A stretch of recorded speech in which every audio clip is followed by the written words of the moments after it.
Hello friends, இன்றைக்கி நம்ம பார்க்க போகிறது ஜாப்பனீஸ் அனிமி சீரிஸான ரீ0 starting life in another world season 2 episode 8 தான் இன்றைக்குள்ள வீடியோவில் பார்க்க போகிறோம்.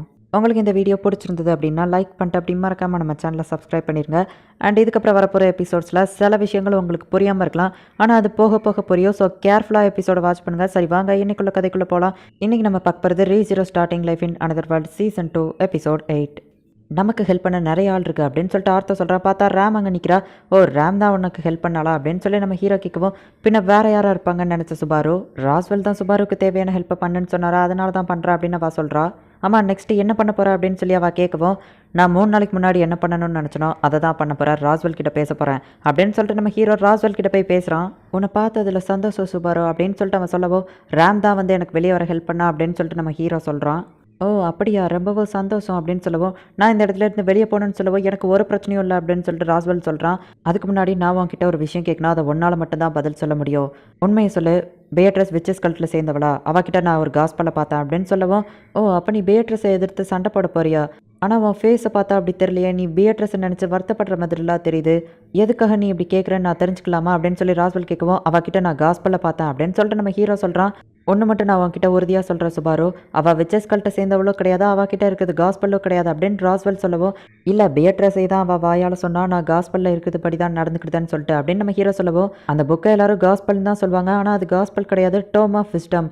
உலகத்திலேயே 2 புக் தான் அப்படி இருக்குது, அண்ட் அது நமக்கு என்ன பண்ணணுங்கிற ஃபியூச்சர் அது சொல்லும் அப்படின்னு சொல்லிட்டு ராஸ்வெல் சொல்கிறான். ஓ அப்படியா, சரி ஓகே, அப்போ பேட்ரஸ் எனக்கு ஹெல்ப் பண்ணணும்னா நான் என்ன பண்ணணும் அப்படின்னு நம்ம ஹீரோ கேட்கவும், ராஸ்வெல் இந்த கொஸ்டினை அவன்கிட்ட கேட்க சொன்னா அப்படின்னு சொல்லு, அவள் ஹெல்ப் பண்ணுவா அப்படின்னு சொல்லவும், ஆல்ரெடி ஒரு தடவை ரேமோ அதே தான் சொல்லியிருப்பா, இது பத்தலைன்னா நான் தான் அந்த பர்சன் அப்படின்னு சொல்லிட்டு அவட்ட போய் சொல்லு, உனக்கு ஹெல்ப் பண்ணுவா அப்படின்னு சொன்னோடனே, இவ்வளோதானா இந்த வார்த்தையை சொன்னால் போதுமான்னு நம்ம ஹீரோ கேட்குறான். ஆமாம் இதை சொல்லு, கண்டிப்பாக அவள் உனக்கு ஹெல்ப் பண்ணுவான்னு சொல்லவும், அவள் மட்டும் எனக்கு ஹெல்ப் பண்ணல, நீ அவ்வளோதான் ராஸ்வெல் அப்படின்னு சொல்லவும், சரி ஓகே அவள் ஹெல்ப் பண்ணலைன்னா நீ வந்து என்ன வேணா பண்ணு அப்படின்னு ராஸ்வெல் சொல்கிறான்.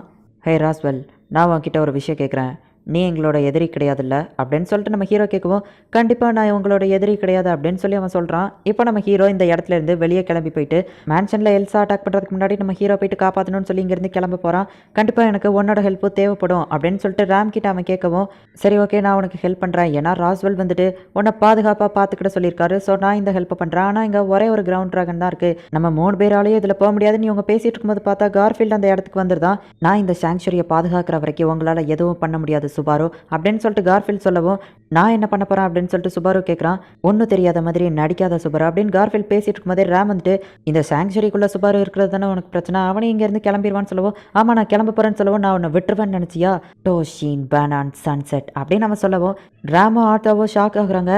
என்ன வளருதான் அப்படின்னு சொல்லி நம்ம ஹீரோ கேட்கவோ, இதுக்கு தான் கொஞ்சமாச்சும் படிச்சிருக்கணும் அப்படின்னு சொல்லிட்டு ரேம் சொல்கிறா. அவன் நம்ம கூட சண்டை போட ரெடி ஆகிட்டான், நம்மளை கொண்டுருவேன் அவன் சொல்கிறான் அப்படின்னு அவங்க ஷாக் ஆகுறாங்க. ஒழுங்கா அவன் எங்கே இருந்தானோ அங்கேயே கொண்டு போய் விட்டுருங்கன்னு சொல்லவும், நான் இந்த இடத்துல இருந்து ஏன் போகக்கூடாதுன்னு நினைக்கிறேன்னு நம்ம ஹீரோ கேட்குறான். நான் உன்னை போக விட மாட்டேன் அப்படின்னு சொல்லவோ, ராஸ்வெல் சுபாருவை பாதுகாக்க சொல்லியிருக்காரு, நான் உன்னை தடுப்பேன் அப்படின்னு ரேம் சொல்லவோ, ராஸ்வெல் என்ன சொன்னால் எனக்கு என்ன வந்துச்சு, அவன் இந்த இடத்த பற்றி கண்டுக்கிட்டதே இல்லை, நான் அவனை பற்றி எதுக்கு கண்டுக்கிடணும் அப்படின்னு சொல்லிட்டு அவன் அட்டாக் பண்ண ஆரம்பிக்கிறான். நம்ம ஹீரோவை தூக்கிட்டு ஆர்த்தோ ஓடுறான். ரேம் வந்துட்டு கார்ஃபீல்ட் கூட சண்டை போடுறான். நான் இதை பண்ணக்கூடாதுன்னு தான் நினச்சேன், ஆனால் பண்ண வேண்டியது வந்துச்சு அப்படின்னு சொல்லி ஆர்த்தோ ஒரு விசில் அடிக்கான்.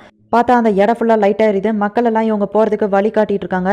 நான் சொன்னல நமக்கு ஹெல்ப் பண்ண நிறைய பேர் இருக்காங்க அப்படின்னு சொல்லிட்டு ஆர்த்தோ சொல்கிறான். சுபாரு பார்த்து பத்திரமா போயிட்டு வா அப்படின்னு சொல்லிட்டு எல்லாரும் அவனை அனுப்பி வைக்கிறாங்க. இதுலேருந்து கொஞ்சம் தூரம் போனால் நீங்கள் பேரியரை தாண்டிடலாம் அப்படின்னு சொல்லி மற்றவங்க அனுப்பி வைக்கவும் பார்த்தா அதுக்குள்ளேயே அந்த இடத்துல ஒரு பெரிய நிலநடுக்கம் மாதிரி வருது. என்னன்னு பார்த்தா பூமியே அதிர்ந்துட்டுருக்கு.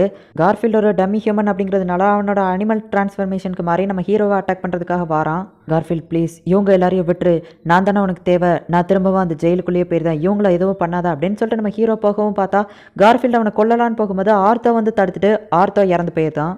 இதை பார்த்தா ஹீரோ ரொம்பவும் ஷாக் ஆகிட்டு கார்ஃபீல்டு அப்படின்னு சொல்லிட்டு கத்திக்கிட்டே போகவும் பார்த்தா கார்ஃபீல்டு இவனை தூக்கி அடிக்கிறான். ரொம்ப தூரம் போய் தள்ளி விழுறான். அந்த வில்லேஜர்ஸ் எல்லாருமே சேர்ந்து நம்ம ஹீரோவை ப்ரொடெக்ட் பண்ணுறாங்க. ஆனால் கார்ஃபீல்டு என்னடான்னா அந்த வில்லேஜர்ஸை கொஞ்சம் கொஞ்சமாக கொண்டுட்ருக்கான். பெட்ரிஷி என்னை விட்டுரு வேணாம் அப்படின்னு சொல்லி அந்த கிரவுண்ட் ட்ராகன்ட்ட சொல்லவும், அதை இவனை தூக்கி போடவும் அவன் கழுத்தில் இருக்கிற ஒரு ஸ்டோன் ஜொலிக்குது. பார்த்தா இவன் மயங்கி விழுந்துருதான். எந்திரிச்சு பார்த்தா அந்த சாங்சுரிக்குள்ளே இருக்கான். எனக்காக நிறைய பேர் இறந்து போயிட்டாங்க, என்னாச்சு காலையில் விடிஞ்சிடுச்சா அப்படின்னு நம்ம ஹீரோ போய் பார்த்தா அந்த இடம் ஃபுல்லாக ஸ்னோவாக இருக்குது. எல்லாரும் எங்கே போனாங்க அப்படின்னு சொல்லிட்டு நம்ம ஹீரோ தேடி போய்கிட்டு இருக்கான். மேன்ஷனில் வர எல்சா வந்து எல்லாரையும் கொண்டுருவா, எப்படியாச்சும் நான் தான் போயிட்டு காப்பாற்றணும் அப்படின்ட்டு நம்ம ஹீரோ இப்போ எல்லாரையும் தேடி போகிறான். பார்த்தா அந்த இடத்துல யாரையுமே காணோம். எல்லாரும் எங்கே போனாங்க அப்படின்னு சொல்லிட்டு எமிலியா ரூமில் போய் பார்த்தா எமிலியாவையும் காணோம். அந்த இடம் ஃபுல்லாக அப்படியே ஸ்னோவால் நிரம்பி போயிருக்கு. நம்ம ஹீரோ வெளியே வரவும் அங்கே ஜஸ்ட் ஒரே ஒரு க்யூட்டான ரேபிட் இருக்குது.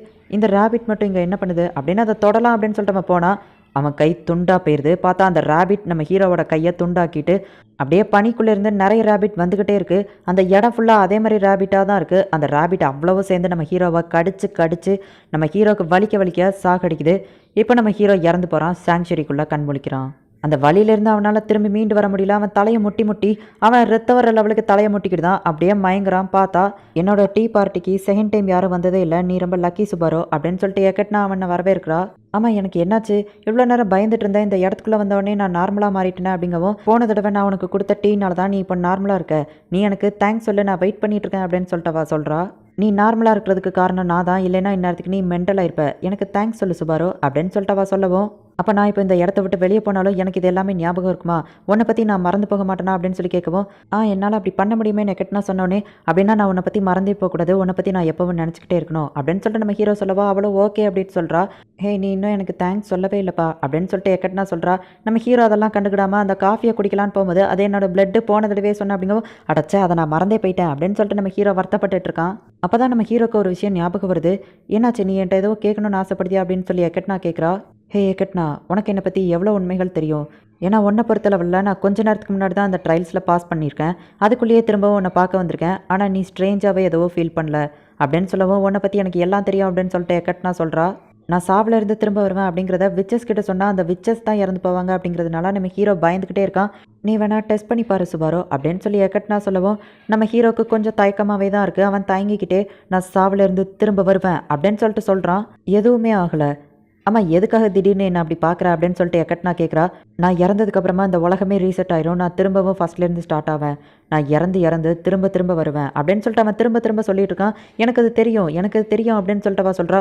நான் சாவிலேருந்து இறந்து திரும்ப திரும்ப வருவேன், இந்த உலகத்தில் வந்ததுலேருந்து நான் இப்படியே தான் நடந்துகிட்ருக்கு, யார்கிட்டையுமே இதை என்னால் ஷேர் பண்ணிக்கிட முடியல, ஃபஸ்ட் டைமாக நான் இதை உன்கிட்ட தான் சொல்கிறேன் அப்படின்னு சொல்லிட்டு நம்ம ஹீரோ ரொம்பவும் ஃபீல் பண்ணி அழுதுட்ருக்கான். உடனே டக்குன்னு எக்கட்னா வந்துட்டு, எனக்கு தெரியும் சுபாரோ, நான் உன்னை பார்த்துட்டே தான் இருந்தேன், என்னால் பார்த்துட்டு மட்டும்தான் இருக்க முடிஞ்சிச்சு, வேறு எதுவும் பண்ண முடியலை, நீ எப்படி ஃபீல் பண்ணுறங்கிறத என்கிட்ட மனசு விட்டு பேச சுபாரோ, நான் அதை கேட்கணுன்னு ஆர்வமாக காத்துட்ருக்கேன், ஏன்னா நான் ஒரு விச் ஆஃப் கிரீட் அப்படின்னு சொல்லிட்டு எக்கட்னா சொல்கிறா. இந்த இடத்துல இந்த எபிசோட் முடியுது. நம்ம ஹீரோ ரொம்பவும் வருத்தப்பட்ட வாக்கிட்ட பேசுவான். மியூசிக்லாம் போட்டு அந்த சீனை சும்மா சோகமாக காட்டியிருப்பாங்க, வேறு லெவலில் இருக்கும். நெக்ஸ்ட் எபிசோடில் நீங்கள் கற்பனையை பண்ணி பார்க்காத இப்படி ஒரு விஷயம் நடந்திருக்குமா அப்படின்னு சொல்லி யோசிக்காத லெவலுக்கு வேறு லெவலில் சூப்பரான சீன்ஸ் இருக்குது. மிஸ் பண்ணாமல் பார்த்து என்ஜாய் பண்ணுங்கள். அண்ட் உங்களுக்கு இந்த வீடியோ பிடிச்சிருந்ததுன்னா லைக் பண்ணிட்டு அப்படி மறக்காம நம்ம சேனலை சப்ஸ்கிரைப் பண்ணிடுங்க. தேங்க்யூ ஃபார் வாட்சிங். Bye guys. நெக்ஸ்ட் எபிசோடில் மீட் பண்ணலாம்.